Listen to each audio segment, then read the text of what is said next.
Hello and welcome to Matcha Mornings, part of the Wander Barn Podcast Network. I'm your host, Amanda Kingsmith, and I'm excited to dive deep on topics around holistic health, the power of food, hormone health, how the practices of yoga can impact our health and well-being, and much more. So grab your cup of tea, settle in, and let's get started.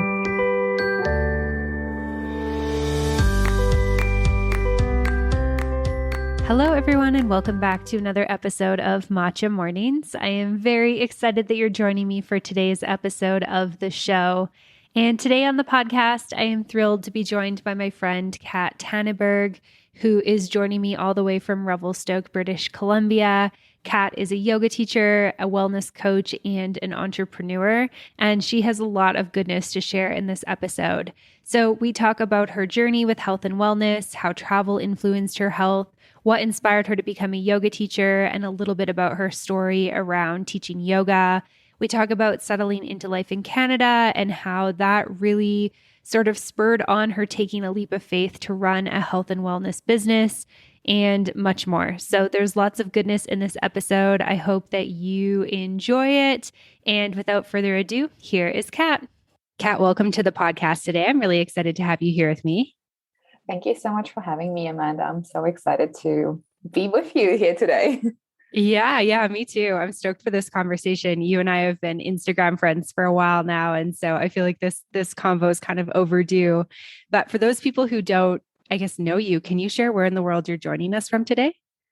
I'm joining you from Revelstoke, BC, Canada, but I know this is going to be like a common theme for people listening. It's like, what's this accent?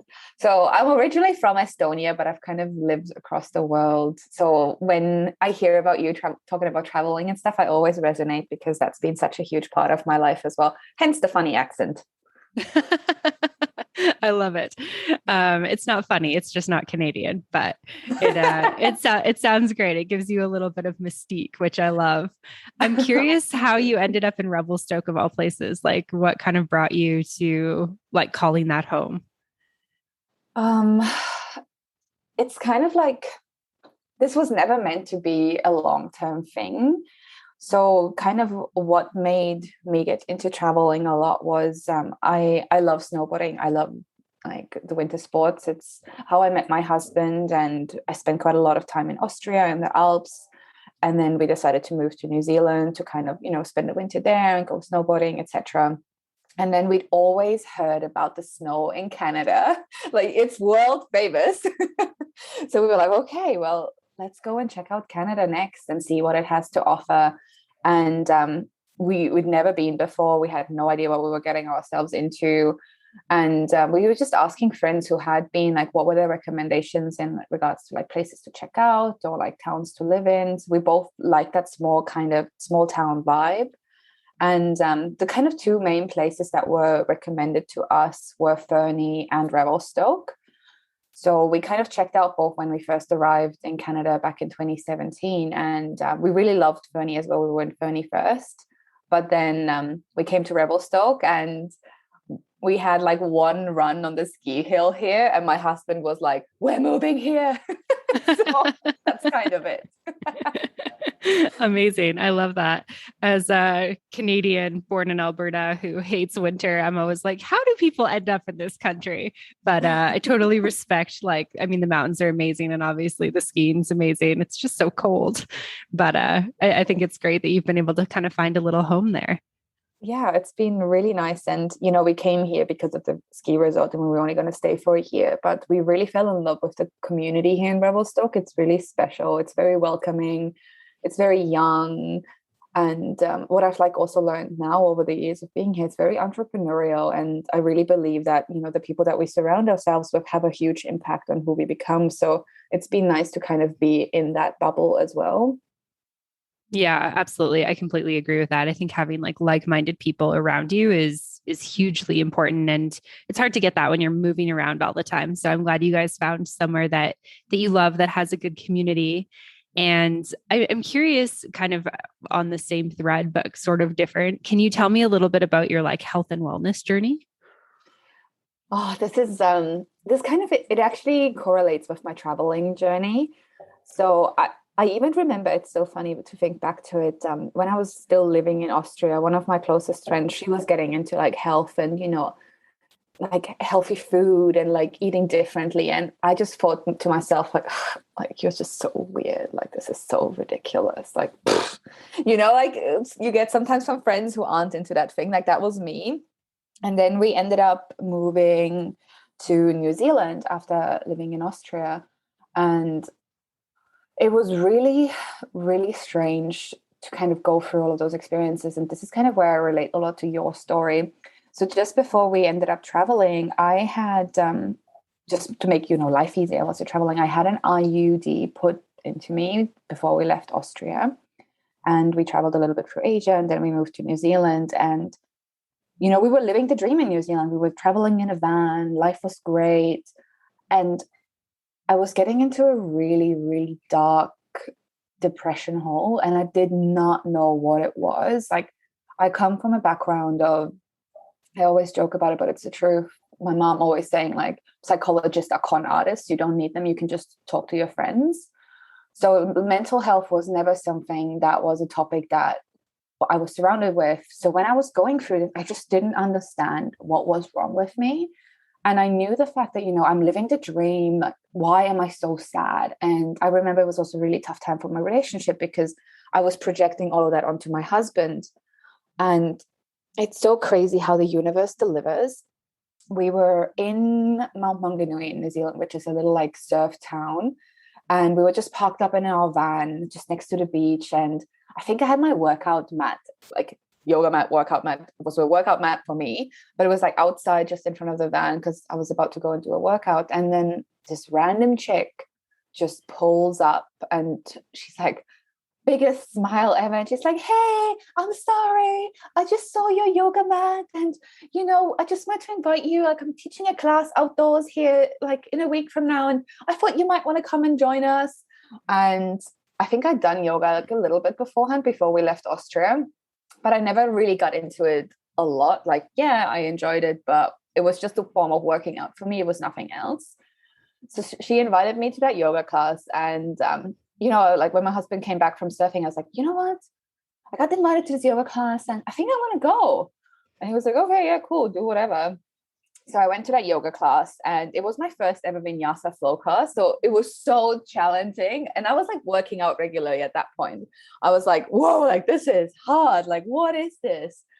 And I really enjoyed it. And after the class was done, they had kind of, I guess it was a new studio in town, and they were like, oh yeah, we've got an intro offer, it's this so much for like a week of unlimited. And I was like, oh, why not like join and like just try this out? And it was purely to work out back then, like to start, just to like have a new form of moving my body. And then as I continued showing up, and I nearly went like every day, I kind of got hooked onto the yoga thing. And the more I started to go, the more I started to notice that darkness within me started to lift. And it was really wild to experience it because I was like, whoa, like, what is this? Like, I've never like had this from any form of exercise before. Like, there's something about this. And I like started talking to my teacher, who was the girl who invited me to that yoga class. And it was just like, it opened my eyes into health and wellness. And suddenly I started making all these healthy foods that I laughed at my friend at. And I started reading more about it. And I like bought a book on holistic nutrition, which was the first time that I ever then read about the like side effects of hormonal birth control. And then I was like, oh my God, this is what like caused my depression. This is nuts. And I had been on the pill for many years before that, but it wasn't until I had that IUD that it really, really affected me. And yeah, the rest is kind of history. I decided to become a yoga teacher, I think within a year of starting that regular practice. So I was like, this is amazing. The world needs to know this. I got to share this. Wow, that's so awesome. Thanks for sharing that. And it's really cool to hear that you just, decided to, it's so cool that somebody just kind of like out of nowhere is like, hey, I saw that you have a yoga mat. Like, do you want to come practice? Which kind of takes some guts to put yourself out Yeah. in that way to invite somebody to a class. And then so cool that kind of went out of your comfort zone to go ahead and go. And this ended up becoming something that you did as a career. I'm curious, coming back to the IUD side of things, did you end up getting your IUD taken out at any point?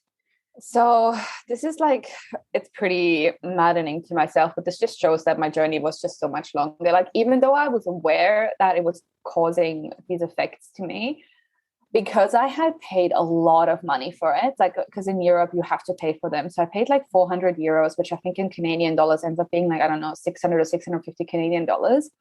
And because I had such a bad relationship with money back then, I was like, I can't take it out. I've paid money for this. So I kept it in until 2018, until like my 3 years of were up with it. And so yeah, at that point I had been on hormonal birth control for 11 years. Oh, wow. Yeah. Yeah. Very similar to my story. I think I was on it for 9 or 10 years. And it was also New Zealand where I was noticing that I was like not myself at all, felt like I was going a little bit crazy. I was in a different situation, just taking like oral birth control where it was, very, very affordable for me to get that. So I was like, okay, I'm just going to stop taking this. But I think what you're talking about is like something that a lot of women can probably resonate with, where it's like, especially with the IUD, you've gone through a process to get it put inside of you. It's like uncomfortable. It's kind of like, well, maybe it'll get better, maybe everything will be fine. And I think for a while, like I rationalized that with birth control too. Like maybe I just need to try a different type of birth control, or maybe I just need to, like change something else in my life. And it's not the birth control. And I'm just blaming something irrationally. And it's kind of interesting because like as I think like little girls and then stepping into womanhood, it's like we're not really taught traditionally about our cycles. We're just taught like, hey, go on birth control. Your boobs will get bigger, your acne will go away, and you can't get pregnant. So, what's not to love about that? They don't tell you all the other things that come with it. Exactly. It's so it's so bad. And like since then now, like since 2018, I've been diving deeper into hormones and cycles. And just recently, I picked up the book "In the Flow" by Alyssa Vitti. I know you love the book as well. Mm-hmm. And Yeah, like she's so good. She's so good, and it's just opened my eyes even more, and just learning to really love our 28-day cycle instead of seeing as this something that we have to hide or not like not embody, and like try to focus and like work like the 24-hour clock that men's work. But it's like, yeah, it's been really eye-opening to be on that journey and learn more about it. Mm-hmm, absolutely. Yeah, I think I read her first book, Woman Code, in like, oh my gosh, when was it? Maybe 2017-ish, around there. And I was like, why have I not heard of these concepts before? Like, why am I, 20, 6, 27, 28 years old, however old I was at that point? Like, how have I not discovered this before? I just felt like it was so mind blowing and so many aha moments. And then I was like, I feel like, I'm smart, I'm educated, I'm health conscious, I'm pretty aware, like I'm pretty self-aware. Like, why am I just learning about this?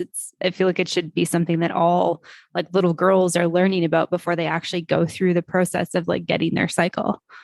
I completely agree. But I guess like it just shows the opportunity to have that awareness now and bring it to future generations, because I do believe that, our parents have always done their best to their best knowledge, and it just wasn't known back then. I mean, even if you read Alyssa's work, like, all the research and everything basically out there has always been done on men. And I just don't think that there's been awareness about it. So it's just like the ignorance. People didn't know any better. So yeah, it's up to us to, share this knowledge and educate others, and hopefully more ears will be open to learn this. Yeah, for sure. No, you're totally right. I think it's very true that, our parents kind of did their best with the information that they had. And then, it's our responsibility to share with more people, and not just like, our future children, but it's like the other women in our lives. Cause it's like, if you and I are kind of just discovering this and we're health conscious people, then there's probably a lot of people who are not aware of this. And it's also just interesting because like you said, so much, science and research and studies has been done on men. And I think for so many years, it's also been like very taboo for women to discuss like the things that are happening in their bodies. Like, I think even for me, it took me a long time to kind of even be comfortable talking with like my best friends about like intimate details of like my period and my cycle. And, now I love talking about that stuff, but it wasn't something that just felt normal, I guess you could say.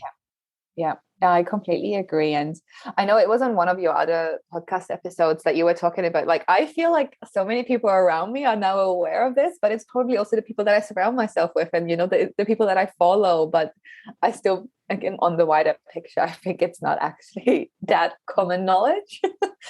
So, yeah. Yeah, no, I agree with you. I feel like there was what's the podcast? Oh, Being Boss. I don't know if you've ever listened to it, but it's a great podcast. And they were talking about how like when you're in an industry or you're in a field, it's like you're kind of in a bubble a little bit. So like I feel like yoga is a really great example of like when you're a yoga teacher, it's like everyone you know is a yoga teacher, which I feel like resonates with me so much as a yoga teacher. Like everyone and their dog has a yoga teacher training certificate. But then it can kind of be the same thing with this, like you get into this cyclical living or this like, holistic hormone kind of universe. And you're like, oh my gosh, this is really spreading. Like, so many people know about this. And you kind of pull your head out of that bubble and you're like, okay, there's like billions of people on the planet that are not aware of these teachings yet. Yeah, I completely. And I recently also feel very similar about this with like sobriety. Like it's another journey that I've been on now for the last, I think it's 7 months. I feel like now everyone around me is sober, but I know it's actually not true. But it's just like, yeah, because when I start on these journeys, I like consciously go because I want to be inspired to continue on that journey. I constantly like, I go out and I look for people to follow and connect with that are on that similar journey, so that it's also like you said, it's nice to like talk to someone about this and have someone that can resonate instead of like going to some random stranger who like has no idea about any of this. Like they're just not, it's not gonna land well on their ears. Maybe it will, maybe it won't. Yeah. Mm-hmm. Yeah, for sure. I'd also love to hear a little bit about your journey with sobriety. Was it just something you felt like for a while, like, hey, I just don't really want to drink alcohol, or what kind of made you kind of step into like, hey, I'm just not going to drink this at all? I think my journey to sobriety is very different to a lot of people. I wouldn't say that I had a problem with alcohol, like at least not in the recent years. I've definitely, when I was younger, in my like young 20s, I used it to numb myself. And I had a very, very unhealthy relationship with, alcohol, drugs, partying when I was in my early 20s. But now in the recent years, it wasn't so much about that. But at the start of this year, I did the 75 hard challenge. I don't know if you've heard of it. It's a pretty bit crazy challenge, but it's for 75 days. One of the things that you shouldn't be doing is drinking alcohol. And that really wasn't hard for me. But when I finished the challenge, I remember having a couple girls' nights with my girlfriends, and we shared a bottle of wine between like 2 or 3 people, and it wasn't even like I was drunk or anything. But the next morning, on both occasions, I woke up and I felt like I just had this cloud around my brain. Like it wasn't like I was hungover in the sense of like I was feeling sick or anything, like headache, nothing like that. But I just felt like it was just like slightly clouded. And when I realized that that's kind of what alcohol was doing to me, and I don't think I would have realized it if I wouldn't have been sober for those 75 days earlier. I was like, okay, like this, is this where I want to be in life right now? Like I'm working on, expanding my business, serving more people, like more creativity, continuing to teach yoga. And I just felt like it was stopping my creativity. And I was like, you know what? I'm going to go sober. I have no idea like how long I'm going to be sober for, like what this journey is going to bring. But I feel like this is kind of what I need to do for my life right now. Yeah, that's really cool. My husband and I did it's like 6 weeks off alcohol at the end of 2020. It was right around like, the US election, and things were just continuing to go crazy with the pandemic. And so we did actually no coffee, no alcohol, no social media, which was like amazing. Just like all the things. In all fairness, and I have talked about this on the show, but in all fairness, I'm not a big coffee drinker to begin with. So that wasn't like that hard for me. I think social media was actually the hardest. But while I was doing that, I was listening to like some podcast episodes on, people who were either sober or sober curious, and just kind of really feeling like, that might be like a path forward for me, and very similar to you used. And I feel like this is maybe like a travel thing and also just being in your 20s growing up, Yeah. but like used alcohol to kind of numb in some ways and just to kind of escape. And, I love like going out and dancing with girlfriends and having some Mhm. drinks and feeling a little tipsy. I mean, I'm not going to deny that that's like not a good time or anything like that, but similar to you, it's like just waking up and feeling like a slug and just feeling like my brain can't function and whatnot. And yeah, I feel like not drinking, I just feel so much better. And I think there's also something too about going to a social event, knowing you're not drinking and not worrying about what you're doing the next day. Like it doesn't matter if you have a call the next day or you're like, you can plan to go to the gym. Like you don't have to worry about that in the same way, which is something I really love about that. I completely agree with all of that. It's just so freeing in a sense to like not have to worry about that, and yeah, just be fully yourself, I guess. Yeah, for sure. That's really cool. Congrats on doing that. And I'm excited to kind of follow that journey with you.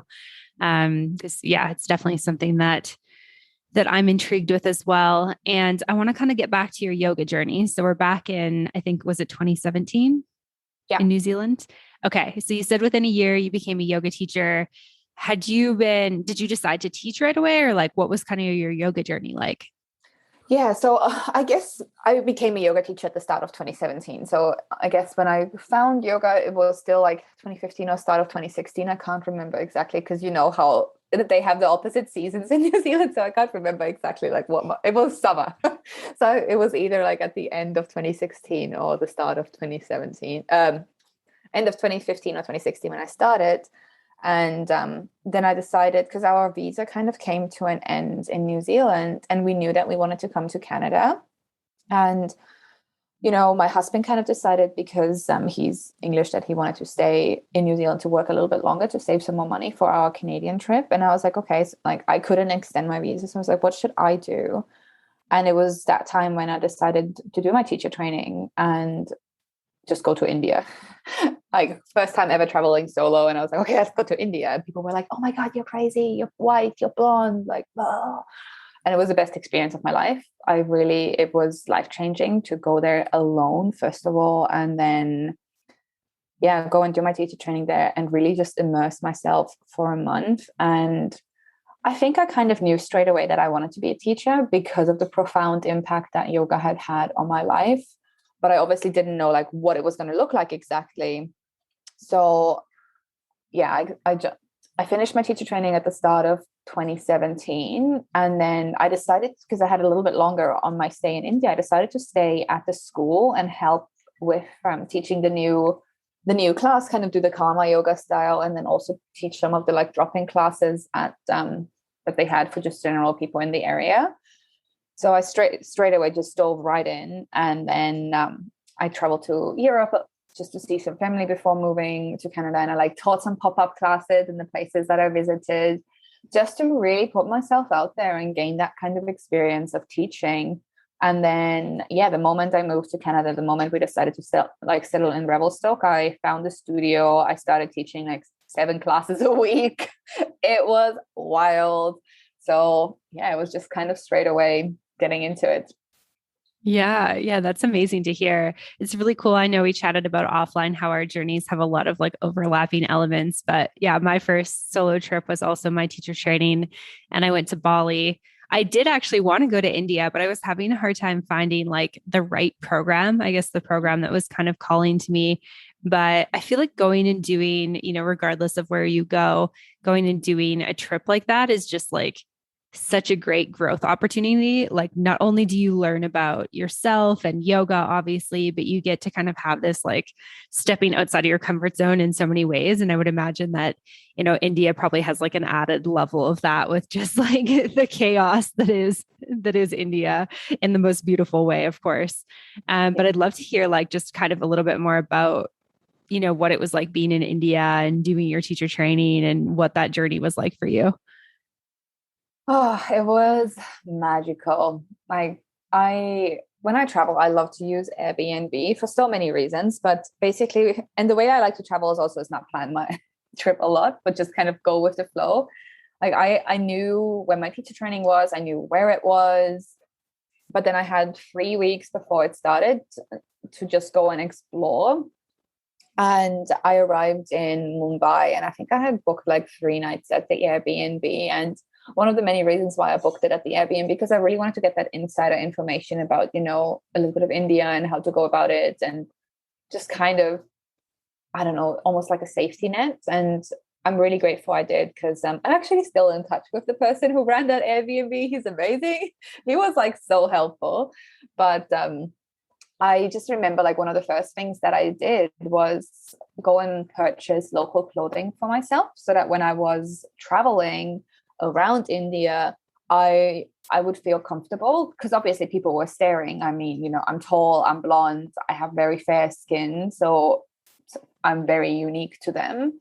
And people were like trying to take secret selfies with me. So like, wouldn't even ask for it, but just be like in the corner, and I would probably be in the back of the photo, but they would like just to do it. And it was just so crazy. And just the madness of the place, all the amount of people, the traffic, the smells.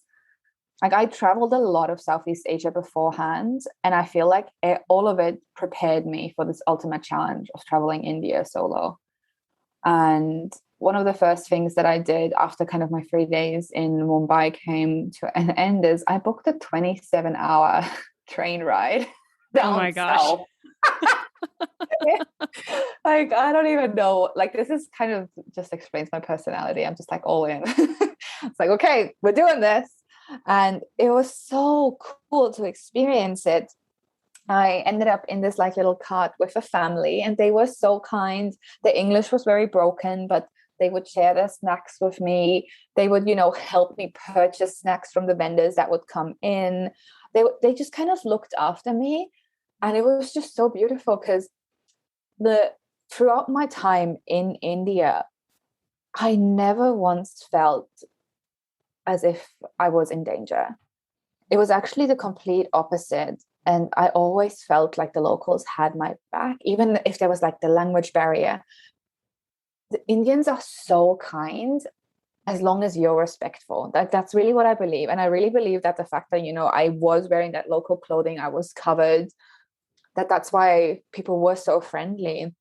And so the school that I did my training in, they had created like a Facebook group for us to connect. And I ended up sending a message in there asking if anyone else was already in India that I could connect with and kind of travel together with. And I met a girl, like it was just meant to be, because then we became travel buddies for 2 weeks, and like we had the best time. And it just made it traveling a little bit easier to have another companion, and like just cheaper in regards to booking accommodation and stuff like that. And we ended up just traveling through the south of India for 2 weeks, just going to beaches, going to mountains, like driving scooters, just having the best time, doing yoga, preparing ourselves for our training.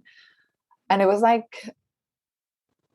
magical. I there's no other word that I can describe for it. And then being at the teacher training itself, it was like, I know you said you did an immersive one as well. I think it's the best way to do the teaching. I know not everyone can do it, but if you can, I think it's just incredible.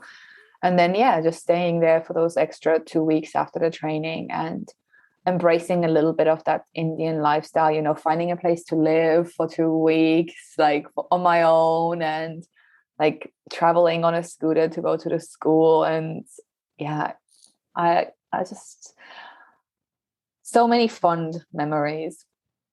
Yeah, that sounds amazing. And I love what you were talking about just, despite being like alone and being a woman and being a foreigner, like you never really felt unsafe, because like the local people were just, helpful and there to have your back. And I mean, I'm certainly not oblivious to the fact that there are not good people out there and that there are like real dangers in the world and stuff. But I feel like that's like the theme of so much of my travels has been like, people tell you, oh, it's so unsafe here, like you could get robbed, or, people will try to hurt you or something. And my experience is almost always that local people are kind and that they want to help you and that they want you to have a good experience in their country. And so it's really cool to hear that you had that as well, traveling solo in India.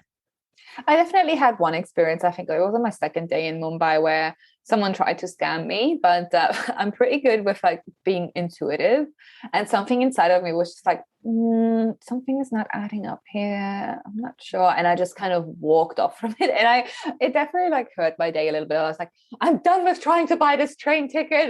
People are trying to scam me. I was like, I can't do it, and then I came back the next day and it all worked out fine. Yeah, for sure. For sure. I mean, I think you definitely have to have your wits about you when you're in another country, and especially, some countries that are more developing that are kind of known for these types of things. But I feel like it's like a balance between like not being like so paranoid and untrusting that you can't really like let yourself enjoy your time and enjoy your experience, but then also kind of like always keeping your head on straight, like always being a little aware of like, what did they say? What are they doing? Yeah. That type of thing. Yeah, totally. And I think if I just realized this, like talking to you about it, I'm like, oh my God, like my India journey was like the ultimate lesson for me to just trust and surrender, which still have a big problem with. I'm a little bit of a control freak. So like I just started thinking back to all of this, it was like, yeah, I had to release that control and just trust and, kind of put myself into the hands of the universe. And this might sound woo-woo, but and just be like, okay, you've got my back. I trust in you. I'm still going to have my wits about me, but I'm just going to surrender and see where this is going to go. For sure. Yeah. I feel like I was quite like type A, pretty perfectionist. And I feel like traveling and particularly traveling places like Southeast Asia, South America kind of really encouraged me to let go of that control. I remember I have a good friend who's like pretty type A, and he was like, how do I start working on this? And I was like, go to Southeast Asia. That's like my best piece of advice for you. Cause you're like, oh, well, I booked a train that's at like 2 o'clock. It's like 2:05. Where's the train? And it's like you can get upset about it and kind of let that control type A piece kind of take over and feel all the things. Or you can just be like, this is not how things operate here. I'm just going to like, I'll get on the train when the train gets here. And it's like, Yeah. sometimes the train just doesn't come that day. And Yeah. that's infuriating, but it's like, what are you But going to you do learn about to it? release. You just learn to release. And yeah, I think that that's probably part of the reason why I have become so good at like problem solving and pivoting. Like when challenges do arise in my life in any areas, like yes, of course, I get like upset a little bit at first and kind of like, oh, like I can't deal with this. But then I'm pretty quick to be like, okay, so this is happening. I obviously can't change it, but what can I do about it? Can I react differently? Can I look at it differently? What can I do? How can I pivot? How can I change? It's a skill of mine that I often get complimented on. People are like, how do you like do this? I'm like, I don't know, but it's probably because of the traveling. Yeah, for sure. I love that. I completely relate to that. And so I guess going ahead a little bit, you said you came to Canada. That's when you moved to Canada. You found a studio in Revelstoke and started teaching there. Can you tell me a little bit about like your journey as a yoga teacher and just diving into teach in Canada? This is kind of like the sad part of my yoga story, I guess, because the studio I started teaching at, the lady who ran it ended up being a total nutcase. Also, being a brand new teacher, I was open to, I guess, for people to kind of, what's the like word that I'm looking for? Almost misuse me, or I don't know, like just because looking back at it now, I'm like, how did I ever agree to this? Like for instance, and I'm okay with talking about this now, I agreed that my base rate for a yoga class, for a 75-minute yoga class, was $15. And if like I had less than 4 people show up, then that's what I would get, $15 per class. And how much time goes into preparing classes and stuff. And I ended up teaching those same classes because I was so passionate. I wanted to share it. But then just the financial side of it just didn't make sense. But it just I was just in that kind of, and then because I'm just generally a nice person, I've learned a lot from that whole experience. I ended up also like helping her manage the studio, which was a whole different kind of shit show, excuse my language. And it kind of did almost ruin it for me a little bit, but I think the only reason why I was able to navigate through it and not lose my love for it was the fact that I was just so passionate about it. And the students that did come, they were just it was so beautiful to see them evolve and being part of their journey. And the longer I was in the town, the more I started to realize that there was a reason why this lady is having trouble finding teachers and a reason why the classes aren't as busy. So I kind of learned quickly, and I think I only taught for her for 5 months. And then I ended up in the other yoga studio in town, which I have now left and gone to the third one, which is a newer one. And I'm absolutely in love with the studio I'm teaching at now. And the lady who runs it, she is one of my like role models in life. But it was hard to navigate that. And but looking back at it now, I think it was just a perfect storm that allowed me to then be like, okay, something needs to change in my life, which is kind of then where my now wellness business has come into play. Like that's when it kind of landed into my life. And I was like, whoa, this is cool. Yeah, for sure. And I definitely want to hear about that before we get there, I just want to comment on the like accepting a low wage as a yoga teacher, because I think this is quite common. And this is really what stemmed kind of like my business of like teaching the business of yoga, was feeling like yoga teachers weren't taught this stuff in teacher trainings. Mm-hmm. So it's like, I'm assuming nobody ever told you how much you should get paid for a yoga class. So then it's like, oh, you're in a small town, there's a lot of yoga teachers. It's like, oh, you have this cool opportunity. Of course you should say yes to it.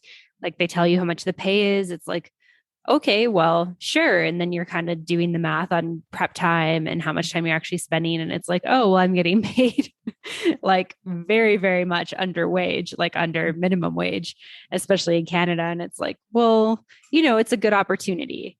But at some point, it's like these quote unquote good opportunities are no longer good opportunities for us. And I think it's so important in any industry, but particularly yoga, to really like value our teachings and value the service that we offer. And that's something that I feel like is super important to me.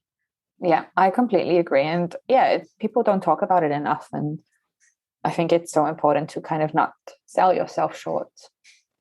Yeah, for sure. And I think too, like recognizing kind of like you said, like after a couple of months, like just kind of realizing that maybe it's not the right fit. And I think sometimes it can be really scary in these jobs that feel, I guess, sort of scarce to like walk away from them. But like you said, you've gone through, you're on the third yoga studio and now that's a really good fit. And I think that sometimes we do have to go through that process in our journeys to like recognizing like, okay, this isn't a good fit. Okay, this wasn't working so well. I'm going to move on from it and trust that like the right thing's going to come up for me.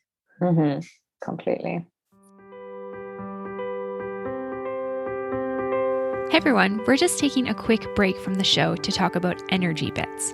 Energy Bits are spirulina tablets made of one ingredient, algae. Nothing added, nothing subtracted, just 100% plant-based algae nutrition. No sugar, no caffeine, no gluten, no soy, no additives, no GMOs, no preservatives, no binders, nothing artificial. Just 100% algae, 100% green, 100% healthy, and 100% pure. Pure and simple, the way food should be. They have high protein, high beta carotene, high iron, high chlorophyll, high antioxidants, and over 40 plus vitamins, including the B vitamins. They have electrolytes, including magnesium, potassium, and are a great source of essential fatty acids. Honestly, I could go on and on and on about how great Energy Bits are for you, and that's why I've decided to partner with them. If you want to learn more about Energy Bits or order some yourself, you can head on over to energybits.com to learn more. Use the code WANDERBARN to get 20% off your order. Once again, that's energybits.com and use the code WANDERBARN for 20% off your order. All right, back to the episode. And so tell me a little bit about this journey with your wellness business, like kind of what was going on for you at that time, what kind of inspired you to like take the leap into that, all that good stuff. So initially I was going through my own health and wellness journey, which is kind of, what I was explaining with my whole yoga experience and how I ended up with. So I was learning more and more about holistic health, and I was going through my own little struggles. Like I was very low energy, my hair was falling out, and I was just a little bit worried about what was going on. And I remember seeing a friend post about this program and these products on her social media, and I was super curious. And she was actually someone I met at the yoga teacher training.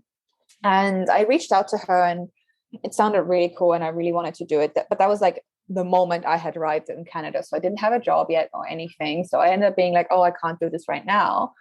And then it was kind of a couple months later when I had settled in Revelstoke that she reached back out to me and she was like, Kat, there is a business opportunity attached to this.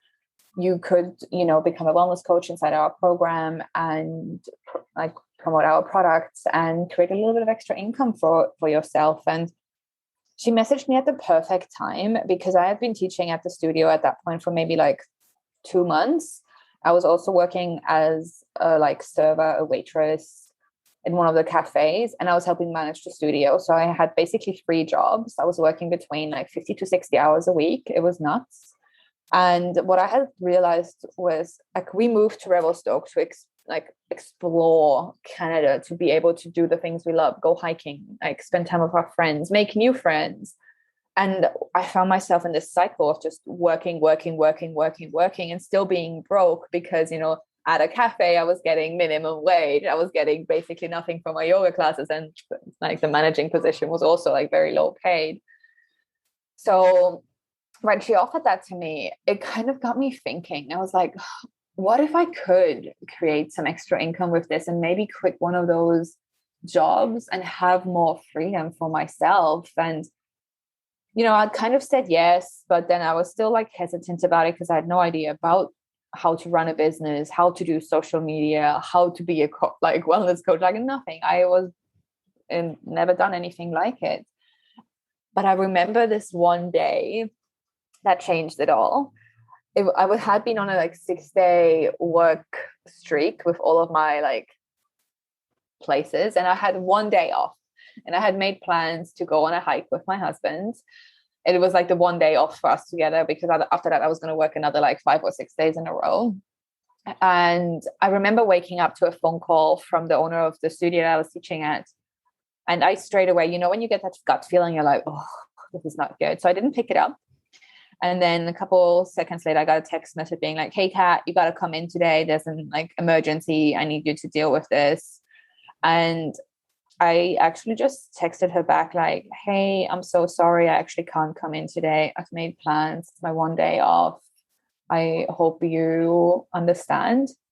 And the next message that came in was, well, if you're not going to come in today, you don't have to ever come in again. And getting that, I'm getting emotional just thinking about that. But getting that message, I was just like, what am I doing? What am I doing here? I'm working for someone who obviously does not recognize me for who I am, for what I bring to the table. And just because I'm not coming in on my one day off, I'm now fired. What? And it was that moment that I was like, oh, what if I can just make this business work? What if I can just learn the skills, put myself out there and just see where this could bring me? And that was the moment that everything changed. That just something clicked in my mind and I was like, I'm done working for others who don't value me. I'm going to create my own life. Yeah. Wow. Thank you for sharing that. And that's just a devastating kind of low moment, which I feel kind of leads to all these highs that come with working for yourself and stuff like that. And I mean, it's just so crappy that you had to kind of go through this, I guess this point of somebody not treating you well and not valuing you to kind of get there. But at the same time, do you feel looking back, it was that kind of had to happen to push you in the direction that you are now? Absolutely, 100%. And I really believe that with all of our darkest moments, when we look back at them, there was, if we allow it to become something super transformational, it's normally always a super transformational moment in our life. Those darkest times where we feel it couldn't get any worse, there's that seed of opportunity in there if we choose to see it. Mm-hmm. Yeah, absolutely. I completely agree with that. I think I can kind of look at my own life and see hitting these valleys kind of lead to the peaks, I guess you could say. Yeah. I don't know if that's cheesy or not, but I feel like it's true. I agree. Amazing. And so kind of walk me through what did that journey look like? So you're okay, I'm going to take a leap of faith. I'm going to do something different. I'm going to step into wellness coaching and running a wellness business. What did that kind of look like for you? It's been such a journey. So when you earlier said, like, the highs of being an entrepreneur, in my head, I'm like the highs and the lows.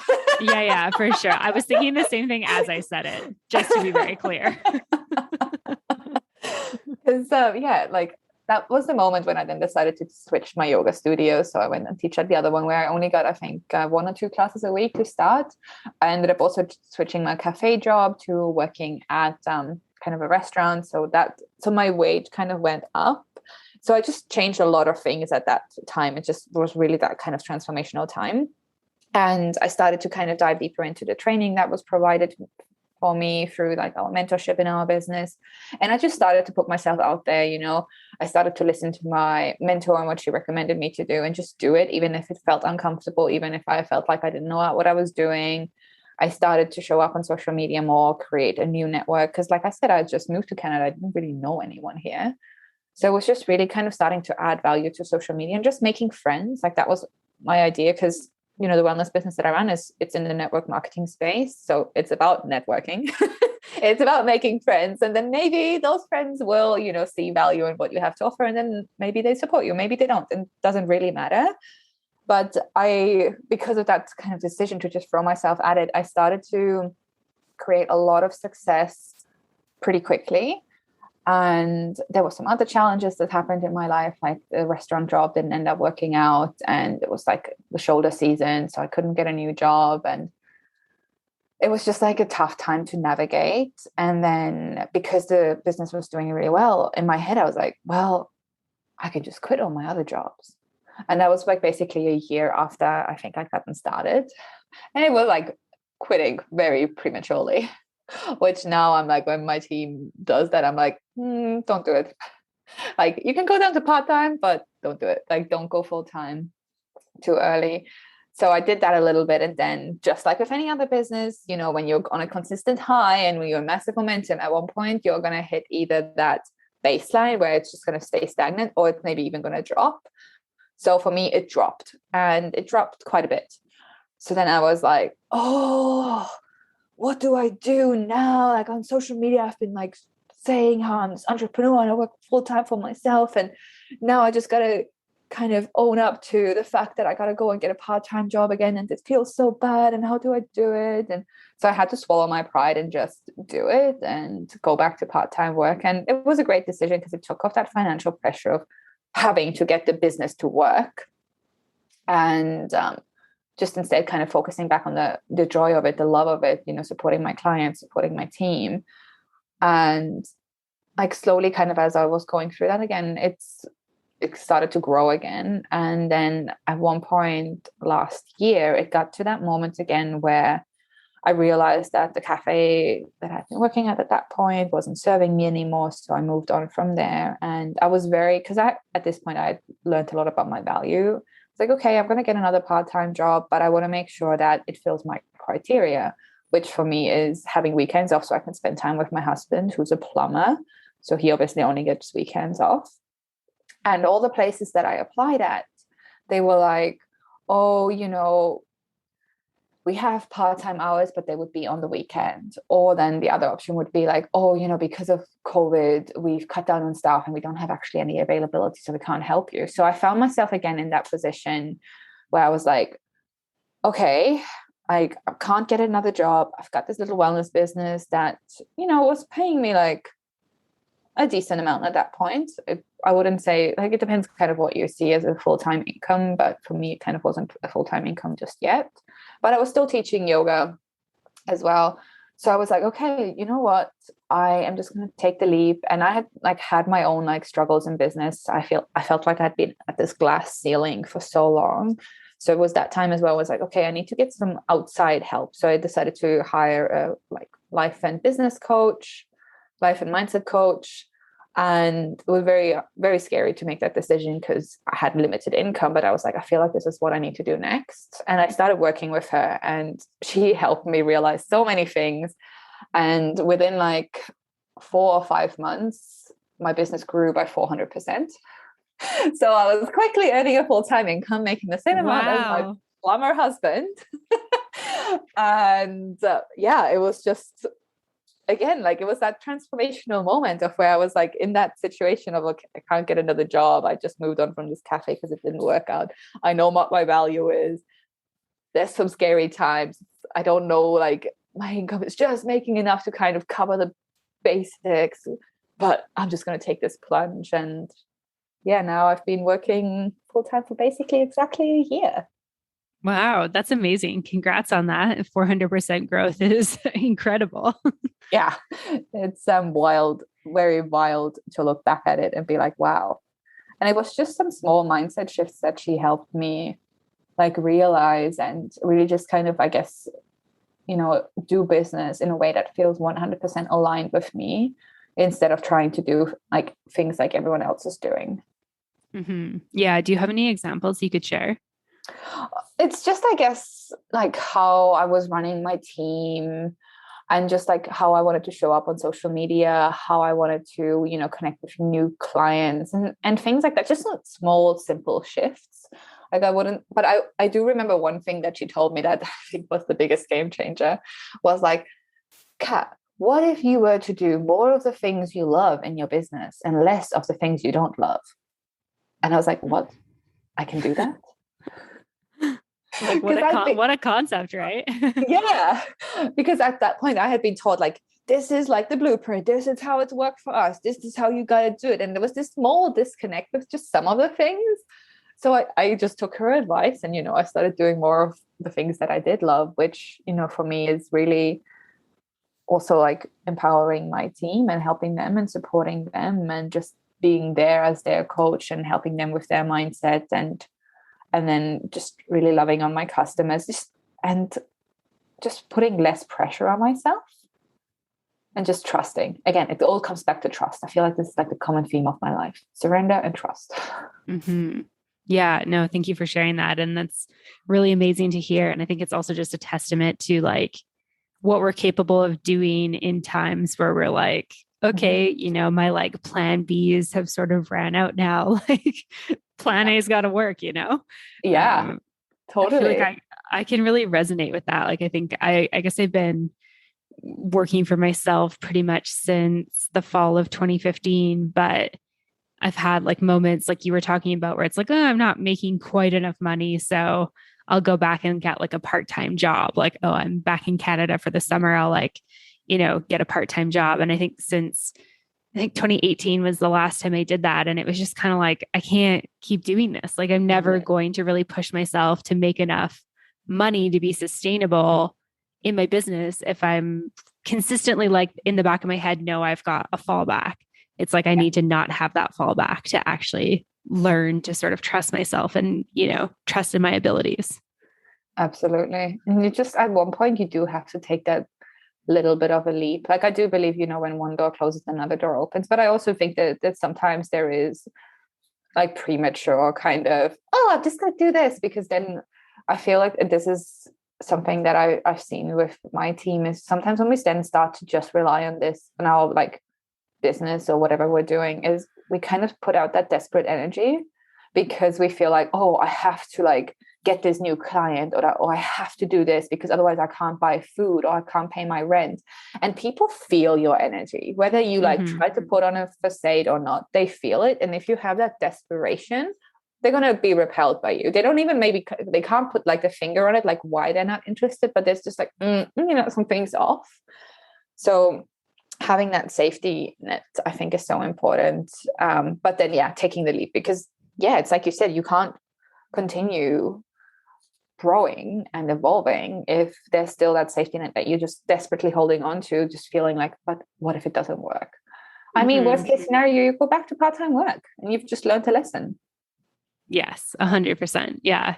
Yeah. I like that, like finding the balance between like having your safety net and then like pushing yourself out of your comfort zone. I think that that's an important balance to kind of strike when you're, I guess, taking this kind of leap into entrepreneurship.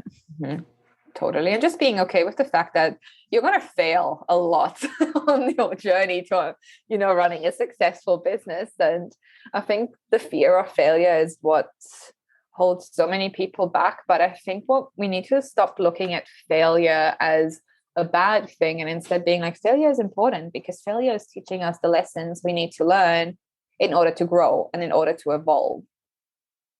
Yeah, for sure. For sure. I completely agree. And I think too, like you mentioned before, there's like, a lot of highs with entrepreneurship in terms of, setting your own schedule and, not having this like glass ceiling of income, et cetera, et cetera. But there's also those valleys. And I think that knowing your why and kind of your purpose during that time and being able to like push forward is super important too. Yeah, I truly believe that your why is what pulls you through. And I always talk about this to anyone who talks to me about, struggling with their business and wondering like, oh, should I continue? What really pulled me through during those tough times where things were crumbling. And I don't know if you've ever heard of the concept of like seasons in business, but I was in a winter and my winter was very long. Like I was living in the Yukon kind of winter in my business. And I was really like sometimes doubting myself, but what kept me alive during that time was like, what is my alternative? Like what else? I was getting older. I'm 31 now. And like when I was questioning myself, I was like 29 or maybe even 30. I can't remember exactly. And just being like, so what is my alternative? Like, should I go back to school, to university and spend a ton of money and then maybe doing something I don't actually want to do, which is actually something that I did. I have a degree in law. I've never worked in law. So I have like a bit of a hesitation with like that. I was like, I don't know if I don't want to do that. And I can't see myself working as a waitress for the rest of my life. Like, what is my alternative? And then, yeah, I just pulled myself through it because, mostly what I get to do with my business, because it's a lot about attracting the right people to me. It's like, it's a lot of content creation and just adding value in social media. So then I would be like, okay, like, what's harder? Is it harder to go back to school and like potentially learning something I don't want to do? Or is it harder to just go on social media and add some value and show my face? And then I was like, okay, reality slap, get to work. Yeah, for sure. I think too, sometimes it can feel like, I don't know, school is probably like comfortable. You've gone there before and it's like, that's not the right thing, but it can feel kind of uncomfortable to put yourself out, especially on social media where you've got like, high school friends and family members and these people following you that are going to be like, well, what are you doing? Like, what's this weird thing you're doing? And we kind of have to like push past that part of our ego to just, be able to actually achieve what we want to achieve.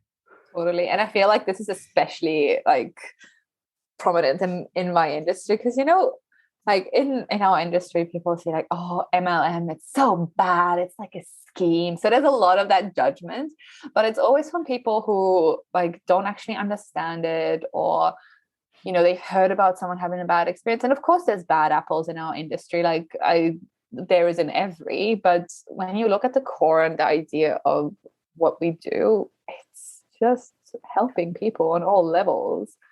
So it's like you're really coming like stepping above the fear of judgment. And another thing I've definitely learned over my 4.5 years in business is more successful people than you are never going to judge you for what you do. It's always people who have less than you or who are stuck in their own negative mindset that are going to judge you. People who are more successful than you are never going to judge you for you trying to do your best. Mm-hmm. No, 100%. I completely agree with that. And so can you share with listeners a little bit more about, your business, what you do, if people want to like learn more about it, where they can go to find that, all that good stuff? Well, I'm most active on Instagram. My Instagram handle is It's Coach Kat. I would definitely love to connect with anyone who like resonates with my story or, has any questions. But so yes, I run a business in the health and wellness space. There's kind of, I guess you could say 3 parts to what I do. I always kind of simply like to say I help people with their health, and I also help people with the health of their bank accounts. So one part is really just helping our customers through, we have a beautiful 16-week online holistic health platform that focuses on all aspects of health. So it really kind of goes back to, it's not just about nutrition. It's not just about moving your body. It's about your mindset. It's about meditation and yoga and different forms of movement and self-care and self-love and different topics of health. So we have like different webinars, ranging from gut health to like learning to manage your emotions, to breath work, to nutrition. There's just everything. And we really get to choose what we want to focus on with our customers inside that platform, and what the kind of main goals are. And then to kind of accompany with the platform, we've partnered up with an incredible nutritional support company that has basically put fruits and vegetables in a capsule, and it's pretty awesome. It's like it bridges the gap between what we should be eating and what we aren't eating, and it just makes sense because it's food. We all know we need more of it. So between the two coming together, we just really make sure that our customers are not only bridging that nutritional gap, but they're really fueling their mind in the best possible way. So that's the kind of one part of it. And then the other part is guiding people to get started on their own business journey, whether they just want to make a couple of $100s a month, whether they want to work towards a part-time income or a full-time income, and really just supporting them on that entrepreneurial journey and becoming a wellness coach inside our program, the Healthstyle Emporium. And yeah, just being there for them and teaching them about social media, about branding, about how to talk to people, how to network, how to add value, how to figure out their niche, and all those fun things in between. Cool. I love all of that. Yeah, we'll make sure there's links for your Instagram and stuff, and definitely recommend going to follow along with everything you're up to if people are curious. And yeah, thank you so much for this conversation today, Kat. This has been really awesome. It's been so good. Thank you for asking such awesome questions. I've been able to really reflect on my own life and kind of my own lessons through all of it. So I really appreciate that. Yeah, no, absolutely. Thank you for your time. It's been great chatting with you. All right, friends, I hope that you enjoyed that episode of the podcast with Kat Taniberg. Make sure you go and check her out on Instagram. It's Coach Kat. She shares a lot of goodness and is just a real joy to follow along with. Her and I actually met on Instagram and have been chatting quite a bit over the last, I guess, couple of months, maybe even a year or more. And she's got lots of goodness going on. And one of the things that Kat mentioned in this episode is that she works in network marketing with a health and wellness business. And so some of the products that she sells are the Juice Plus products. And I just wanted to give a little personal testimonial for them. I have no affiliation with them. I don't make any money off of them or anything. Just wanted to let you guys know a little bit about what my experience has been like. I had been chatting with Kat about green powders and that type of thing. And she was like, you need to try these. And so I gave them a shot a couple of months ago. I've been taking them for a couple of months now, and they're just really awesome. They have great ingredients, and I love that I get to start my day by taking, one veggie pill and one fruit pill, which makes me feel like I'm getting the micronutrients and all of the vitamins and minerals that I'm not necessarily getting throughout the day. And while, of course, I'm a big fan of making sure that we're eating our vitamins and minerals and getting proper nutrition, we're all humans, and sometimes it can be hard in this crazy world and when we're working full time to make sure we're getting all of the proper nutrients. And for me, making sure that I get like a smoothie with a green powder and a protein powder every day has been, pretty important for me for a long time now. And on top of doing that, now I'm taking the Juice Plus, and I've just been noticing that I'm feeling a lot better, less brain fog, more energy, waking up feeling more refreshed and rejuvenated. So if you've been feeling like maybe you could use an extra boost of minerals and nutrients, I would definitely reach out to Kat. They're awesome products, and she's really amazing. She'll never push anything on you that you don't want. So just wanted to leave you with that. I hope that that is helpful for you. I hope that you are having a wonderful day. And that's all for me. I'll see you next time. Bye for now. Thanks so much for listening to this episode of Matcha Mornings. To find links mentioned in this episode, show notes, photos, and more, head on over to wanderbarn.com/podcast/matcha-mornings. To be the first to know about brand new episodes of Matcha Mornings, subscribe on your podcast app. If you enjoyed this episode of the show, please leave a review or send me an email at wanderbarn@gmail.com with the subject line Matcha Mornings. To follow along with me, Amanda Kingsmith, you can find me on Instagram at Amanda Kingsmith to learn more about other fun projects I'm working on. To find more great podcasts like this one on topics such as travel, the business of yoga, cryptocurrency, and more, head on over to wanderbarn.com. Thanks for listening, and I'll see you soon.